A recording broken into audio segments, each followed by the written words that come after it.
Let's be clear. A general strike is a war.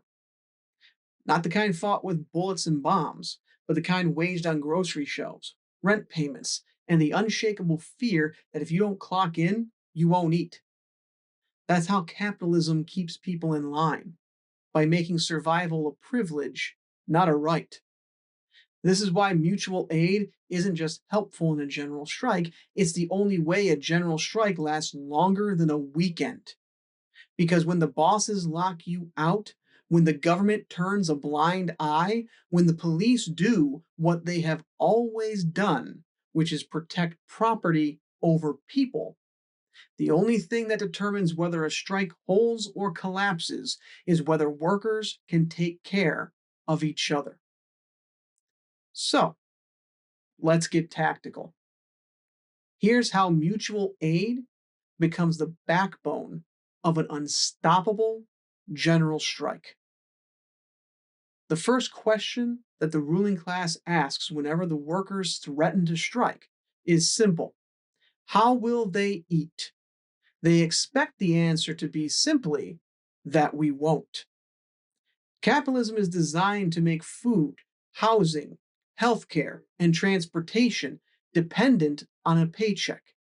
If the workers walk out, they assume we'll starve ourselves back into submission. Mutual aid says otherwise. Let's start with food distribution. When traditional supply chains break down in a general strike, mutual aid networks take over. Instead of food rotting in corporate warehouses, it goes where it's needed. We've seen this in action during the COVID-19 pandemic. The Buffalo Mutual Aid Network coordinated food deliveries to thousands who lost work overnight. Now, how about housing support? Eviction defense networks, rapid response rent assistance, and squatting movements ensure that no one is thrown out onto the street for daring to fight for a living wage. Now, let's take a look at medical aid. When healthcare workers strike, mutual aid groups organize first aid stations, distribute medications, and train people in basic emergency care. Finally, there's transportation.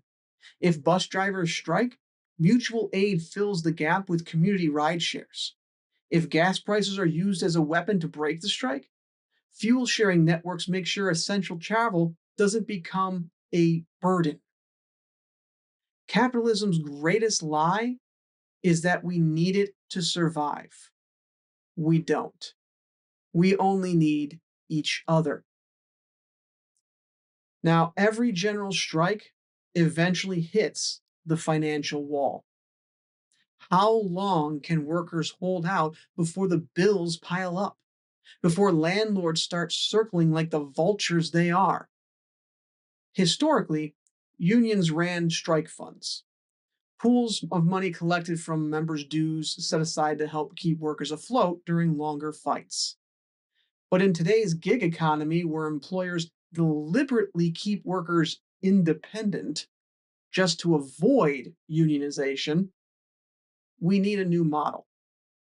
So, how about decentralized financial assistance? Venmo, Cash App, GoFundMe, direct aid networks.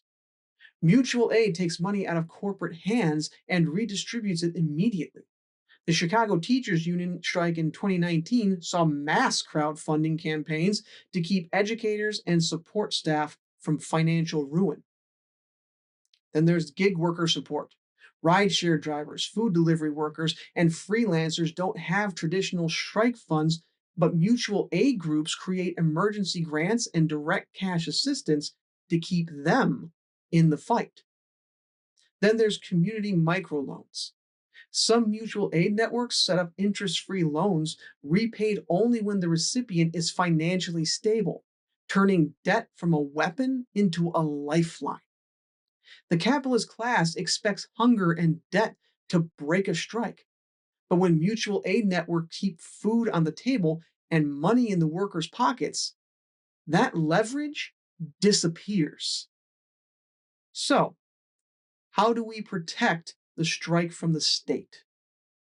Because police do not exist to protect the public, they exist to protect capital. Historically, cops have been the strikebreakers of last resort. In 1892, Pinkertons opened fire on striking steelworkers in Homestead, Pennsylvania. In 1914, the Colorado National Guard machine gunned striking miners and their families. In 1932, Dearborn Police and Henry Ford's private goons opened fire on strikers. In 2020, police in major cities attacked mutual aid groups distributing medical aid during protests. In a general strike, expect police intervention. Expect intimidation, arrests, and outright violence. That's why mutual aid must include community safety. When striking workers are arrested, mutual aid networks provide bail funds and legal defense. During the 2020 uprisings, groups like Portland Mutual Aid coordinated rapid response jail support, getting protesters out before the state could make an example of them. Co-op-free response teams. Strikebreakers thrive on chaos and fear. Community-led safety teams modeled after Cop Watch and the Black Panthers patrols ensure that neighborhoods remain protected without state intervention. Medical response. Street medics, mobile clinics, and trauma response teams operate in high-risk zones, ensuring that when police escalate, workers have the tools to fight back and recover. If the state wants to turn a general strike into a battlefield, mutual aid will make sure workers don't fight it alone. And that's the most important thing. Solidarity. Capitalism doesn't just rely on coercion, it relies on control over infrastructure. They own the supply chains, they own the grocery stores, they own the energy grids, the hospitals, the internet. And if the strike goes on long enough, they will use that control to force workers back into submission. Unless, of course, mutual aid networks already have alternatives in place. Food redistribution and community kitchens, for instance. The Puerto Rican truckers' strike of 2018 saw corporate supply chains freeze, but community-led food redistribution efforts ensured that people didn't starve. Then there's worker-owned cooperatives. If businesses refuse to operate in solidarity with the strike, workers can seize the means of production themselves. Worker-run farms, grocery collectives, and pop-up markets create independent food supply chains. Then, of course, there's the community power grids. The Texas freeze of 2021 proved that capitalist-run utilities will let people freeze to death before losing profit. Mutual aid networks have already begun experimenting with local solar power grids, off-the-grid heating, and decentralized energy production. Now let's look at medical co-ops. Instead of relying on corporate healthcare, community clinics and mobile medics can provide essential services. A general strike isn't just about stopping capitalism, it's about proving that we don't need it. If workers strike without mutual aid, we lose before the fight even begins.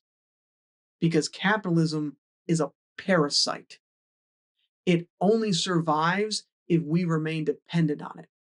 The moment we realize we don't need their jobs, their food, their supply chains, their overpriced apartments, their corporate hospitals, the moment we prove we can build something better, it's over. That's why this system fights so hard against mutual aid, why the FBI targeted the Black Panthers for feeding children, why disaster relief is privatized, why they smear striking workers as selfish, all while calling us the working class because they know they are the lazy class. They need us, we don't need them. They don't want you to know that a general strike isn't just possible, it's survivable. And when we survive without them, we win.